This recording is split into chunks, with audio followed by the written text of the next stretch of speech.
വിജയങ്ങൾക്ക് അടിസ്ഥാനം. വിജയിക്കുന്നവർക്കുള്ളതാണ് ഈ ലോകമെന്ന് കേട്ടിട്ടില്ലേ? അത്തരത്തിലുള്ള ഒരു വ്യക്തിയുടെ വിശേഷങ്ങളാണ് ഇന്നത്തെ സല്ലാപത്തിൽ.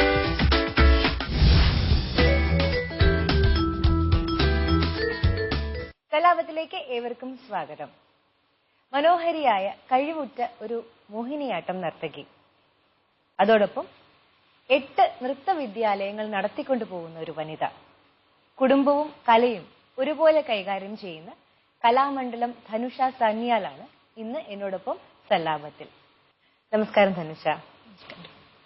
മോഹിനിയാട്ടം നർത്തകി, കണ്ടാലും തോന്നും കേട്ടോ അതിന്റെ ഒരു എന്താ പറയാ, വളരെ സൈലന്റ് ആയിട്ട് ആണ്, വളരെ സ്മൈലിംഗ് ഫേസോടെ ഇരിക്കുന്ന ഒരാളാണ്. എന്തുകൊണ്ടാണ് മോഹിനിയാട്ടം എടുത്ത് കലാമണ്ഡലത്തിൽ പഠിച്ചത്? കലാമണ്ഡലത്തിൽ മോഹിനിയാട്ടം തന്നെയാണ് മെയിനായിട്ട്, ഡാൻസിൽ മെയിനായിട്ട് പഠിപ്പിക്കുക. പിന്നെ ബാക്കിയെല്ലാം സബ്ബാണ്. പിന്നെ എനിക്ക് മോഹിനിയാട്ടത്തിനോടൊരു താല്പര്യം തോന്നാനൊരു കാരണം കലാമണ്ഡലം ലീലാമ്മ ടീച്ചർ പെർഫോമൻസ് തന്നെയാണ്. ലീലാമ്മ ടീച്ചറുടെ പെർഫോമൻസ് കണ്ടിട്ട് മോഹിനിയാട്ടത്തോട് താല്പര്യം. ഓ, ടീച്ചറുടെ കീഴിൽ പഠിക്കാനുള്ള അവസരം കിട്ടിയിട്ടുണ്ട്? ഉണ്ട്. ടീച്ചറായിരുന്നു. ഞാനവിടെ ചേർന്ന സമയത്ത് കലാമണ്ഡലം സുജാത ടീച്ചറുടെ ക്ലാസ്സിലായിരുന്നു ഫസ്റ്റ് ഇയർ. അന്ന് അവിടെ HOD കലാമണ്ഡലം ലീലാമ്മ ടീച്ചറായിരുന്നു. പിന്നെ അത് കഴിഞ്ഞ് ടീച്ചർ എനിക്ക് നേരിട്ട് പഠിപ്പിച്ച് തരാൻ ഒരു സാഹചര്യം ഉണ്ടായിട്ടുണ്ട്. പിന്നെ അതിനുശേഷം കോഴ്സ് കഴിഞ്ഞതിന് ശേഷം ഞാൻ ടീച്ചറെ അടുത്ത് സ്പെഷ്യൽ കോഴ്സ് ചെയ്തിരുന്നു 1 വർഷം. ശരി. അന്ന് കൂടെ ഒപ്പം പഠിച്ച വിദ്യാർത്ഥിനികൾ, കൂട്ടുകാരികൾ ഒരു ഫുൾ ടൈം പ്രൊഫഷനിലേക്ക്, നൃത്തത്തിലേക്ക് തിരിഞ്ഞ എത്ര പേരുണ്ടാവും? എന്റെ കൂടെ ക്ലാസ്സിൽ ചെയ്ത എല്ലാവരും തന്നെ ഫുൾ ടൈം ഡാൻസർമാർ ആണ്. അതിൽ നിന്ന് മാറി ഇതുവരെയും അങ്ങനെ ആരും പോയി കണ്ടിട്ടില്ല കലാമണ്ഡലത്തിൽ പഠിച്ചവർ, അതല്ലേ? ഒരു കുടുംബിനിയായിട്ട് നൃത്തം എവിടെയൊക്കെയോ ഉപേക്ഷിച്ച് പോയിട്ടുള്ള ആൾക്കാരുണ്ടാവും. എന്റെ ബാച്ചിലില്ല. ഇല്ല.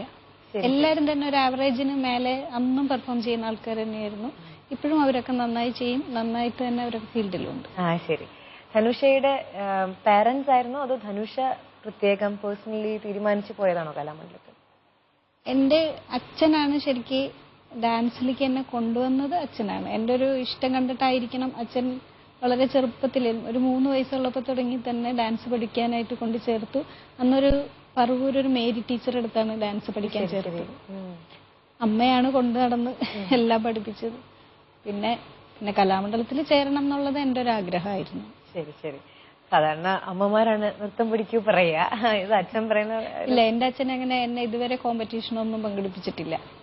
കോമ്പറ്റീഷൻ ചേർന്നിട്ടില്ല? ഇല്ല. 3 വയസ്സ് തുടങ്ങി 18 വയസ്സ് വരെ ഞാൻ കണ്ടിന്യൂസ് ഡാൻസ് പഠിച്ചിട്ടുണ്ട്. കോമ്പറ്റീഷന് സ്കൂൾ ലെവലിൽ കോമ്പറ്റീഷനൊന്നും പോയിട്ടില്ല. അപ്പൊ അതിന്റെ ഒരു സംഘർഷങ്ങളൊന്നും അനുഭവിച്ചില്ല അല്ലേ? ഇല്ല. അതാ അമ്മയുടെയും അച്ഛന്റെയും ഒരു ഉറച്ച തീരുമാനം എന്നേ പറയാൻ പറ്റും. സാധാരണ അമ്മമാരാണല്ലേ നൃത്തത്തിനെ കുറിച്ചൊക്കെ കൂടുതൽ എന്താ പറയാ, എക്സൈറ്റഡ് ആയിട്ട് കുട്ടികളെ പഠിപ്പിക്കുക. പക്ഷെ സാനിയലിന്റെ, ധനുഷയുടെ കാര്യത്തില് അത് അച്ഛനായിരുന്നു. അല്ല, അമ്മയെ സഹായിച്ചിട്ട് അമ്മ കൂടെ കൊണ്ടു നടന്ന് പഠിക്കും. അതെ. അച്ഛന് കുറേം കൂടി ഇൻട്രസ്റ്റ് ആണ്. കലയായിട്ട് തന്നെ കൊണ്ടുപോകണം, മത്സരിക്കരുത് എന്നുള്ളൊരു പക്ഷക്കാരനാണ് എന്റെ അച്ഛൻ.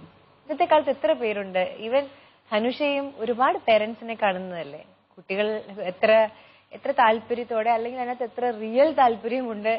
പകുതി കോമ്പറ്റീഷന് വേണ്ടി മാത്രമുള്ള ഒരു ഓട്ടപ്പാച്ചില്, അങ്ങനെയുള്ള പേരൻസിനെയും കാണാം. ഒരു ബാലൻസ് വെച്ച് നോക്കുമ്പോൾ എത്ര പേരുണ്ടാവും? എനിക്ക് 100-ൽ 70% ആളുകളും കോമ്പറ്റീഷൻസ് മുൻനിർത്തി തന്നെയല്ലേ നൃത്തം പഠിപ്പിക്കാൻ കൊണ്ടാക്കുന്നത്? അത് ശരി തന്നെയാണ് അല്ലേ? ഒരു 70% പേരും കോമ്പറ്റീഷന് വേണ്ടി മാത്രമാണ്. കോമ്പറ്റീഷൻ ഇല്ലെങ്കിൽ ചിലപ്പോ ഇത്ര പോലും ഡാൻസ് മുന്നോട്ട് പോവില്ല. അങ്ങനെയും പറയുന്നുണ്ട് അല്ലേ? അപ്പൊ ധനുഷ ഒരു ഇൻസ്റ്റിറ്റ്യൂഷൻ എന്ന് പറയുന്ന ഒരു സ്വപ്നം എന്ന് മുതൽ കാണുന്നുണ്ടായിരുന്നത്? കോഴ്സ് കഴിഞ്ഞ് തുടങ്ങിയപ്പോ എല്ലാവരും എടുക്കുന്ന പോലെ അന്ന് ഡാൻസ് നമ്മൾ അത്രേ കണ്ടിരുന്നുള്ളൂ. പിന്നെയാണ് ഇതിനൊരു സീരിയസ് ആയിട്ട് കണ്ടത് ശരിക്കും കോഴ്സ് കഴിഞ്ഞതിന് ശേഷം തന്നെയാണ്.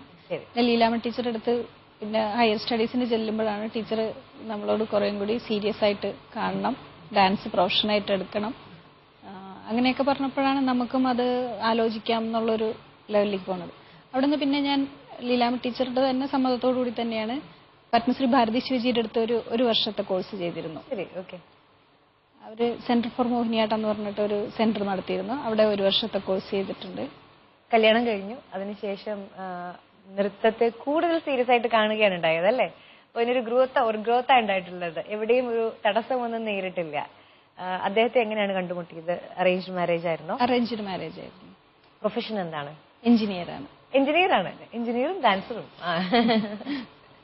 അച്ഛനും അമ്മയും പറഞ്ഞ് ഇഷ്ടപ്പെട്ട ഒരാള് വന്ന് ഡാൻസ് മുന്നോട്ട് കൊണ്ടുപോകാൻ താല്പര്യമുള്ള ഒരാള് വേണമെന്ന് മാത്രമേ ഡിമാൻഡ് ഉണ്ടായിരുന്നുള്ളൂ.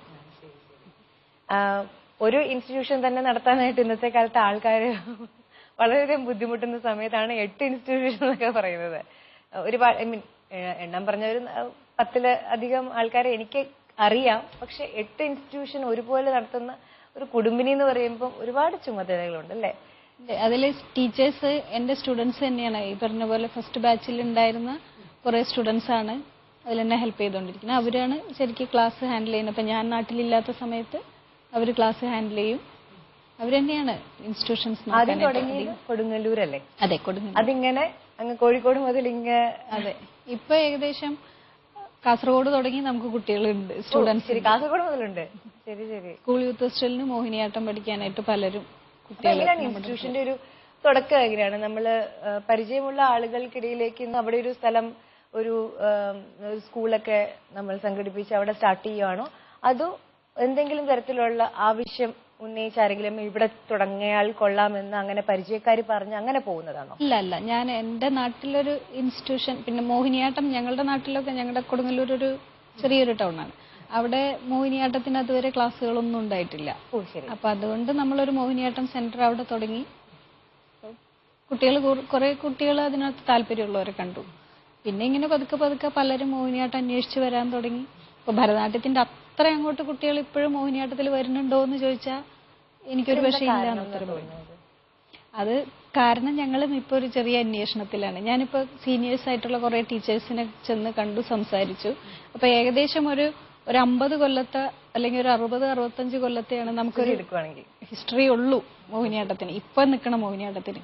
അതിനു മുമ്പുള്ള മോഹിനിയാട്ടം ഏകദേശം ഒന്ന് ക്ഷയിച്ചു തുടങ്ങിയിടത്തുനിന്ന് റീസ്റ്റാർട്ട് ചെയ്തിട്ട് ഒരു 60 വർഷമാണ്. അതായത് ഒരു ജനറേഷനാണ് ഈ സാധനം കണ്ടിട്ടുള്ളൂ. അപ്പൊ ഇതിന് എന്താണ്, ഇത് ഇങ്ങനെ ഒരു ഇനി എന്ത് മാറ്റം വരുത്താനുണ്ടോ, ഉണ്ടെങ്കിൽ അതെന്ത് ചെയ്യാൻ പറ്റും എന്നുള്ളത് ഞങ്ങളിപ്പോ സീനിയേഴ്സ് ടീച്ചേഴ്സിന്റെ അടുത്ത് കുറെ ആൾക്കാരെ കണ്ടിപ്പോ സംസാരിച്ചു. അപ്പൊ അവരുടെയൊക്കെ അഭിപ്രായങ്ങൾ എടുത്തിട്ടുണ്ട്. മിക്കവാറും ഞങ്ങൾ അതിനെ എല്ലാം കൂടി ക്രോഡീകരിച്ച് അതിനെ മുന്നോട്ട് കൊണ്ടുപോകാനുള്ള അവരുടെയും കൂടി സഹായത്തോടു കൂടി ചെയ്യണം എന്നാണ് വിചാരിക്കുന്നത്. ഇത്രയും അധികം വിദ്യാലയങ്ങൾ നടത്തിക്കൊണ്ടു പോകുന്നതിനപ്പുറത്തേക്ക് ഒരു നർത്തകി എന്ന നിലയിൽ ഒരുപാട് വേദികളിൽ പെർഫോമൻസ് ചെയ്യാറുണ്ട്, പുറത്തു പോയി നിറയെ പെർഫോമൻസും ചെയ്യാറുണ്ട്. വിദേശ രാജ്യങ്ങളിലേക്ക് ചെല്ലുമ്പോൾ അവിടെയുള്ള മലയാളികളുടെയും അവിടെയുള്ള ആസ്വാദകരുടെയും ഒരു റിയാക്ഷൻ എങ്ങനെയാണ് മോഹിനിയാട്ടത്തോട്? ശരിക്ക് ഇവിടെ ആസ്വദിക്കുന്നതിനേക്കാൾ കൂടുതൽ അവരാണ് ആസ്വദിക്കുന്നതെന്ന് എനിക്ക് തോന്നിയിട്ടുണ്ട്. അഭിനന്ദനങ്ങളും അവിടുന്ന് തന്നെയാണ് കൂടുതൽ. പിന്നെ അവര് ശരിക്കും സീരിയസ് ആയിട്ടിരുന്ന് അതിനെ കാണാൻ ശ്രമിക്കും. ഇവിടെ പലരും അത് കണ്ട് മോഹിനിയാട്ടം എന്നാ വേണ്ട എന്നൊരു മൈൻഡാ. മറ്റേത് കുറേം കൂടി നമുക്ക് ഗൃഹാതുരത വരുന്നത് പുറത്തു പോകുമ്പോഴാണെന്ന് പറയുന്നത് ഒരു സത്യമാണ്. അവിടെ ചെല്ലുമ്പോഴാണ് നമ്മുടെ നാടിന്റേതായ പെർഫോമൻസും വരുമ്പോൾ അവർ കുറച്ചും കൂടി അത് ആസ്വദിക്കുന്നുണ്ട്. ശരി. അത് മാത്രമല്ല, ഞാൻ ഈയിടെയായിട്ട് ഈ പറഞ്ഞത് വളരെ സത്യമായിട്ടുള്ള കാര്യമാണ്.